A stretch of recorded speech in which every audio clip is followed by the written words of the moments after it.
ভারত এবার বানালো চিনুক হেলিকপ্টার ডিজাইনের সবল 20 ড্রোন। এই ড্রোনটি খুব সুন্দরভাবে ভূমি থেকে ভার্টিক্যালি উঠতে পারে তার মিশনের জন্য।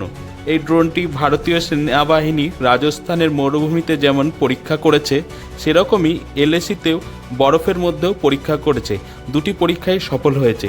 এই ড্রোনটি 20 কেজি ওজন নিয়ে 10 কিলোমিটার পর্যন্ত যেতে পারে, 45 মিনিট আকাশে উঠতে পারে।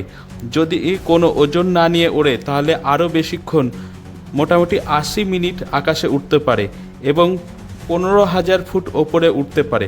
ফলে সিয়াচেন বা লাদাখে এই ড্রোন ব্যবহার করা যাবে।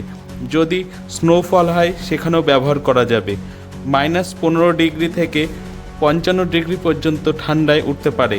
এই ড্রোনটি ব্যাটারি চালিত। 3 বছর কঠোর পরিশ্রমের পর অটো পাইলট সিস্টেম তৈরি করে এই ড্রোনে ব্যবহার করা হয়েছে। Bureau report, Kolkata. এ বিষয়ে আরও জানতে কলকাতা সমাচার চ্যানেলটি লাইক করুন, সাবস্ক্রাইব করুন ও বেল আইকনটি প্রেস করুন। ধন্যবাদ।